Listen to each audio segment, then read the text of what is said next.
다윗이라는 인물은 특이한 기록을 많이 가지고 있는데, 그 중에서 기름 부음을 3번이나 받은 사람이라 하는 것도 특이한 기록 중에 하나입니다. 첫 번째 기름 부음은 그의 소년 시절 사무엘에게서부터 받았던 기름 부음이었습니다. 그러나 왕이 되기는커녕 이후에 15년 이상을 도망자 신세로 살아야 했죠. 그의 나이 30에 헤브론에서 유다 왕으로 기름 부음을 또 한 번 받게 됩니다. 그러나 나라는 아직도 반쪽이었죠. 또다시 7년 6개월이 지난 후에야 헤브론에서 드디어 통일왕국 이스라엘의 왕으로 3번째로 다윗은 기름 부음을 받게 됩니다. 그리고 그 이후 33년 동안 이스라엘을 통치하게 되죠. 통일왕국 이스라엘의 왕이 된 이후에도 곧바로 평화가 찾아오지는 않았습니다. 소식을 들은 블레셋이 다윗과 전쟁을 하러 올라왔고, 다윗은 왕이 되자마자 바로 이 블레셋과의 전투를 치러내야만 했습니다. 그의 삶에서는 왕이 되기 전에는 살아남기 위한 피신과 전투가, 그리고 왕이 된 이후에는 이스라엘을 지키기 위한 전쟁이 끊이지 않았던 인물입니다. 참 바쁘고 복잡하게 살았던 인물이 바로 다윗이죠. 그런데 다윗의 삶이 이렇게 복잡했음에도 불구하고 그의 마음에 품고 있었던 소원은 매우 간단하고 그것은 한 가지였습니다. 다윗의 간절한 소원, 그의 평생 소원은 바로 하나님의 집, 여호와의 집에 머무는 것이었죠. 시편 27편에서 다윗은 이렇게 고백하고 있습니다. 내가 여호와께 바라는 한 가지 일, 그것을 구하리니 곧 내가 내 평생에 여호와의 집에 살면서 여호와의 아름다움을 바라보며 그의 성전에서 사모하는 그것이라. 분주했던 그의 삶에서 그가 품었던 단 한 가지 소원은 여호와의 집에 머물면서 하나님의 아름다움을 바라보고 또 사모하는 것이었습니다. 그래서 다윗은 통일왕국 이스라엘의 왕위에 올라서 그가 피치 못하게 치러야 했던 블레셋과의 전투를 마치자마자 그토록 꿈꾸었고 사모했던 일을 추진하기에 이릅니다. 아직 성전은 지어지기 전이었기 때문에 우선 지방에 있었던 하나님의 언약궤를 다윗성 안으로 모셔오는 일에 착수하게 되죠. 당시의 언약궤는 기랏 여아림 지역의 아비나답이라는 사람의 집에 20년 동안 있었습니다. 다윗은 이 법궤를 다윗성 안으로 모셔오는 그 일에 모든 정성을 기울입니다. 그의 평생 소원이 이루어지려는 순간이었으니 여러분 얼마나 흥분되고 기쁘고 또 많은 준비를 갖추었겠습니까? 법궤를 운반하는 이 중대한 사역에는 그에 따른 특별한 준비들도 갖추어졌습니다. 우선 다윗은 이 일을 위해서 3만 명이나 되는 사람들을 따로 뽑게 됩니다. 오늘 본문 1절을 보면 다윗이 이스라엘에서 뽑은 무리 3만 명을 다시 모았다, 그렇게 기록하고 있죠. 이 1절 말씀은 다윗이 법궤를 옮겨오는 일에 얼마나 많은 신경을 썼는지를 잘 보여주는 말씀입니다. 여러분이 아시는 것처럼 법궤는 크기가 그렇게 크지 않습니다. 넓이와 높이가 67cm 정도, 글쎄요, 한 이 정도 될까요? 이런 정방형으로 생긴 그 빗변이 쭉 이어서 길다란 상자 모양으로 생겨서 길이는 1m 12cm 정도에 이르는 상자 모양의 성물이었습니다. 이것을 운반하는 데에는 단지 몇 사람이면 충분할 만큼 그렇게 크지 않은 상자였죠. 그런데도 오늘 본문 1절 말씀을 보면 다윗은 이 일을 위해서 3만 명이나 되는 사람들을 동원했다고 했습니다.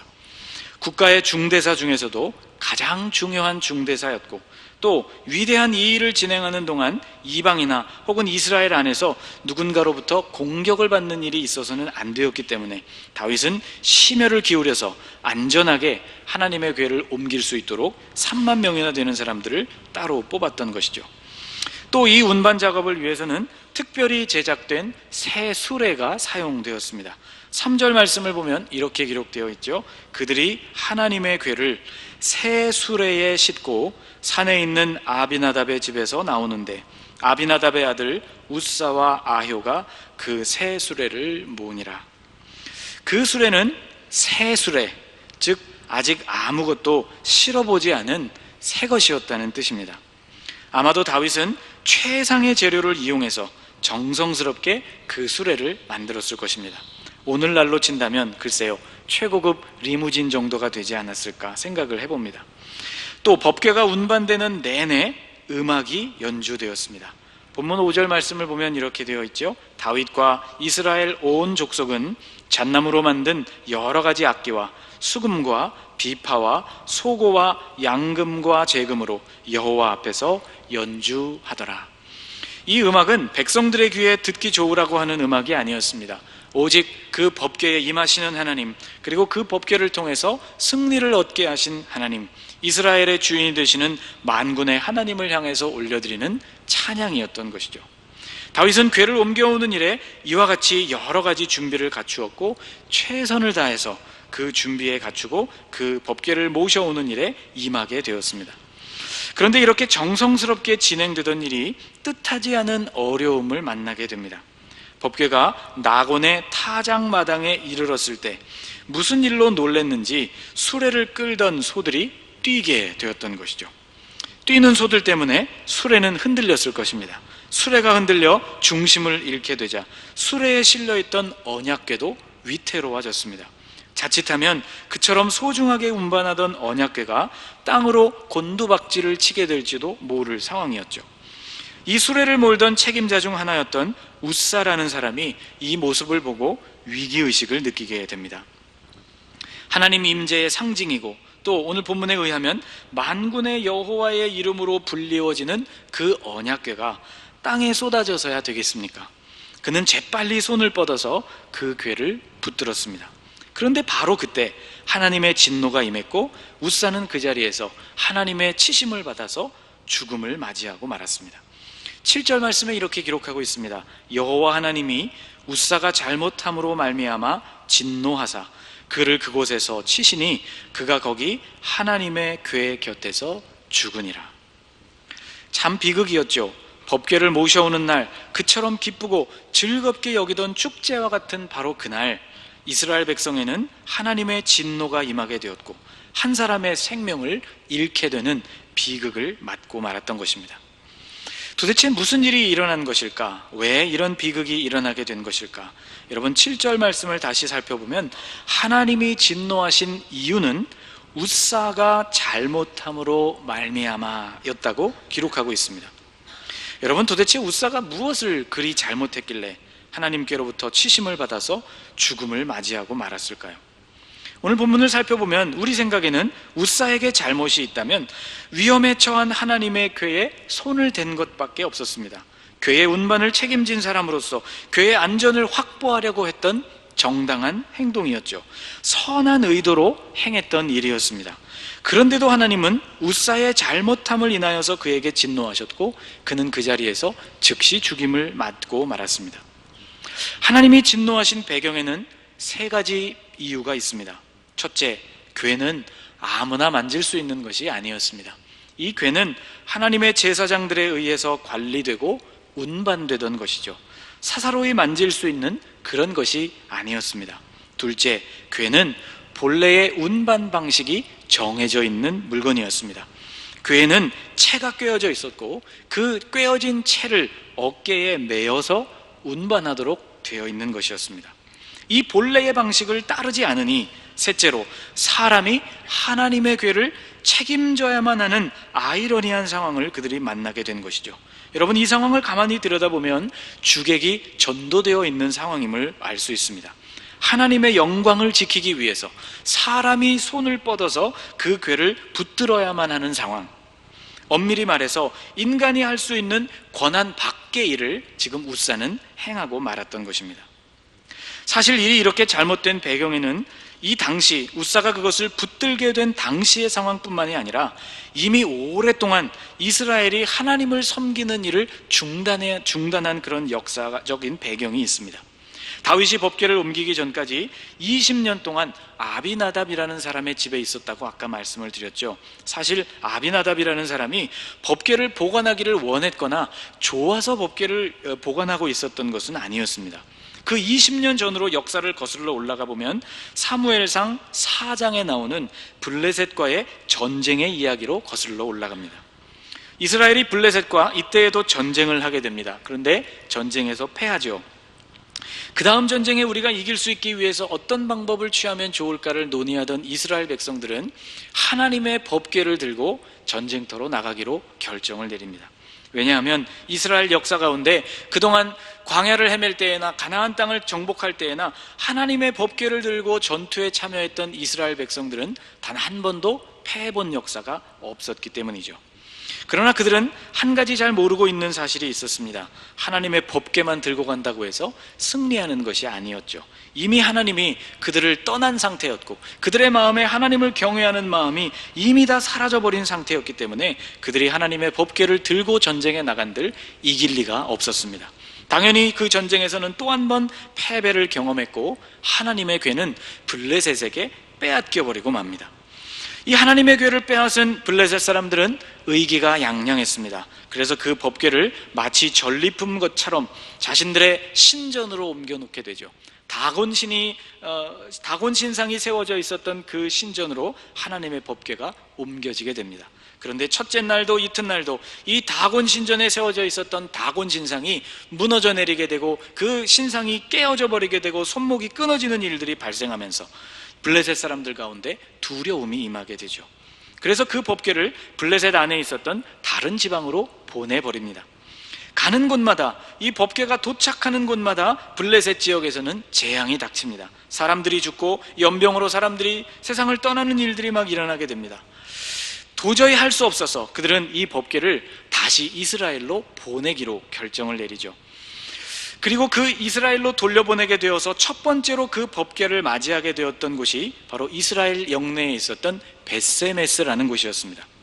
그런데 이 벳세메스에 있는 사람들이 블레셋 사람들이 보내어준 그 법궤를 맞이하고는 그 법궤 안에 무엇이 들어있는지가 궁금했는지 법궤의 뚜껑을 열고 그 안을 들여다보는 일이 생깁니다. 역시 하나님의 진노가 그들에게 임했고 벳세메스에 있는 사람들 가운데 많은 사람들이 죽임을 당하게 되죠. 그러니까 이 역사들을 경험한 그 사람들의 생각 속에 법궤라는 것은 사실상 재앙의 상징이고 애물단지와 같은 것이 되어버린 것이죠. 급기야 법궤는 기럇 여아림 산지에 살고 있었던 아비나답의 집에 떠맡겨지듯이 맡겨지게 되었고 그 아비나답의 집안은 20년 동안이나 그 법궤를 지키게 됩니다.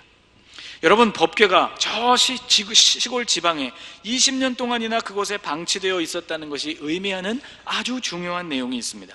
그것은 그 20년 동안 이스라엘 백성들 안에는 제대로 이루어진 예배도 없었고 율법과 제사를 책임지는 레위인들의 역할도 거의 없었다는 것을 상징하는 것이죠. 그러니 궤를 어떻게 운반해야 하는 것이 성경적인 방법인지에 대한 기본적인 정보조차 그들에게는 없었던 것입니다. 그리고는 그들 눈에 보여지기에 좋은 방법인 새 수레에 궤를 싣는 것을 최상의 방법이라고 선택했고 그 방법을 따랐던 것이죠. 다윗은 이 웃사의 죽음으로 인해서 매우 속이 상했습니다. 8절 말씀을 보면 이렇게 되어 있어요. 여호와께서 웃사를 치심으로 다윗이 분하여 그곳을 베레스 웃사라 부르니 그 이름이 오늘까지 이르니라. 베레스 웃사, 웃사를 치셨다라는 뜻으로 그곳 이름을 부르게 됩니다. 여러분이 8절 중간쯤 보시면 다윗이 분하여 라고 기록하고 있죠. 그는 아마도 20년 전의 사건을 떠올렸을 것입니다. 도대체 하나님의 법궤를 다윗성 안으로 옮겨가는 일이 무엇이 그리 잘못되었기에 하나님은 웃사를 치시기도 하고 이 엄청난 일이 우리 민족 가운데 임하게 되었나 분노하는 마음도 생겼고 동시에 20년 전의 일을 생각하면서 궤가 가는 곳마다 재앙이 임했던 그때의 역사를 떠올려 보면서 다윗의 마음에는 문득 두려움이 임하게 되었습니다. 이어지는 9절 말씀에 이렇게 되어 있습니다. 다윗이 그날에 여호와를 두려워하여 이르되 여호와의 궤가 어찌 내게로 오리요. 사실과는 전혀 달랐지만 궤는 하나님의 진노와 재앙의 상징이 맞구나, 20년 전이나 지금이나 변함이 없구나 하는 마음이 다윗의 마음에 들게 되면서 두려움이 임하게 되었고 결국 20년 전처럼 하나님의 궤를 제3의 장소로 보내버립니다. 궤는 다시 오베데돔이라는 사람의 집으로 옮겨지게 되어서 거기서 석 달 동안을 머물게 되죠. 그런데 여러분, 다윗이 생각했던 모든 것, 그리고 이스라엘 사람들이 생각했던 것, 하나님의 궤는 진노와 저주의 상징이라고 생각했던 것은 굉장한 오해였습니다. 오베데돔의 집에 궤가 머무는 동안 하나님은 그 집에 복을 주셨다고 기록하고 있죠. 여호와의 궤가 가드 사람 오벳 에돔의 집에 석 달을 있었는데 여호와께서 오벳 에돔과 그의 온 집에 복을 주시니라. 여러분, 이게 정상이지 않습니까? 하나님과 함께 지내는 삶, 주님의 임재와 가까이에서 살아가는 삶은 진노나 재앙이 아니라 우리의 삶에 복이 임하는 삶입니다. 그러므로 우리의 삶에 하나님과 함께하고 있음에도 불구하고 우리의 삶에 문제가 생기고 있다면 그것은 하나님과 우리와의 관계에, 혹은 하나님이 원하시는 어떤 일에 우리가 그 제대로 응답하지 않은 문제가 우리의 삶에 있다고 우리는 점검해 볼 수 있는 것이죠. 다윗은 오해가 풀립니다. 하나님의 궤는 축복의 상징이구나. 오벳에돔의 집에 복을 주시는 하나님을 경험하면서 다윗은 다시 용기를 내어서 그 궤를 운반하게 되죠. 12절 말씀에 궤를 다시 옮겨오는 장면을 이렇게 묘사하고 있습니다. 어떤 사람이 다윗 왕에게 아뢰어 이르되 여호와께서 하나님의 궤로 말미암아 오벳에돔의 집과 그의 모든 소유에 복을 주셨다 한지라. 다윗이 가서 하나님의 궤를 기쁨으로 메고 오벳에돔의 집에서 다윗성으로 올라갈세. 그는 마음에 기쁨이 다시 충만하여서 하나님의 궤를 다윗성으로 다시 옮겨가는 일을 재개하게 됩니다. 여러분, 12절 마지막 부분에 보면 하나님의 궤를 기쁨으로 메고 라는 말씀이 나오죠. 이번에는 불필요한 수레와 같은 것들을 동원하지 않고 하나님이 명하신 방법대로 제사장들의 어깨에 그 궤를 메고 애초에 하나님이 명령하신 방법을 따라 궤를 운반하게 되었습니다.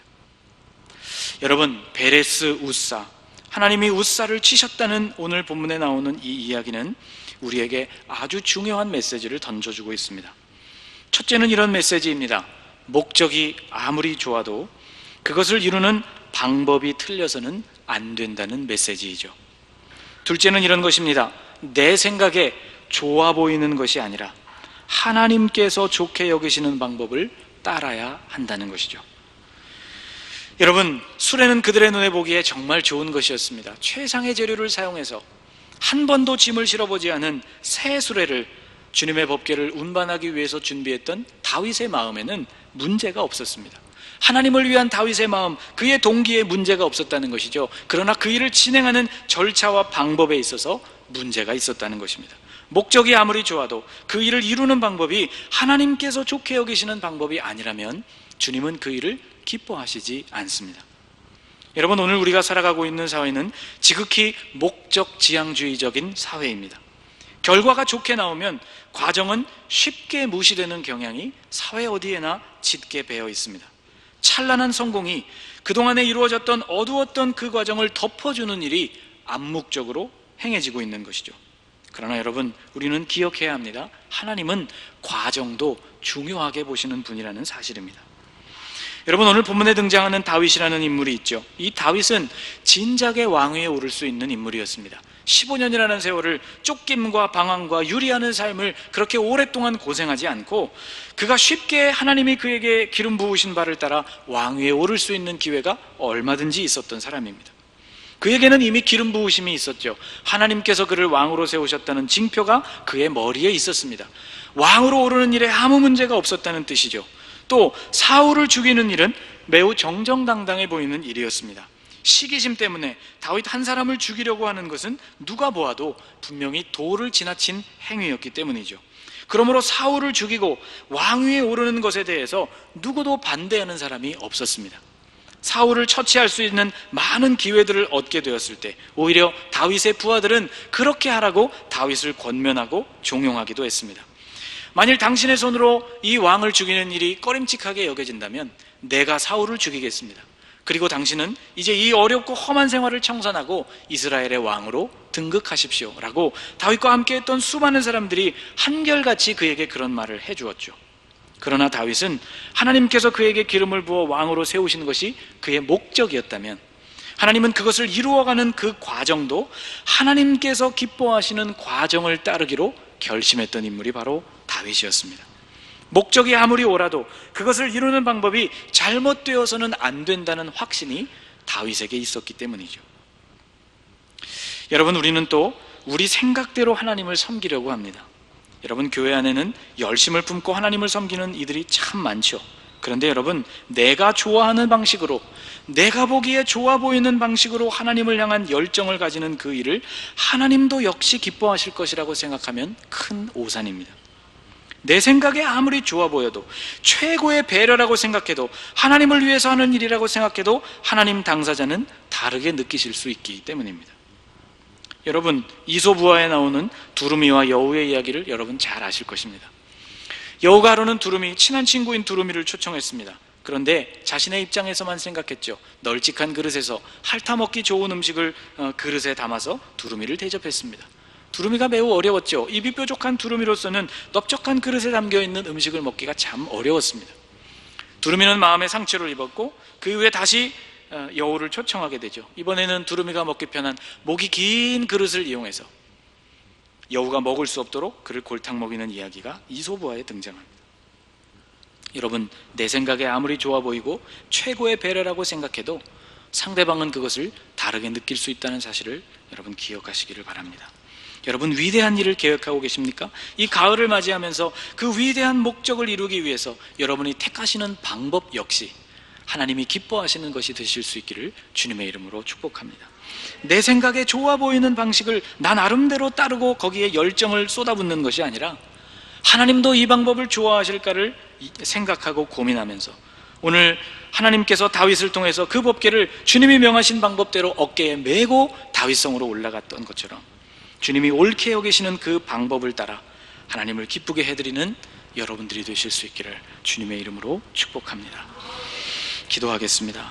하나님, 우리 나름대로의 최선이 모두 하나님께 기쁨을 드리는 것은 아니라는 사실을 깨달았습니다.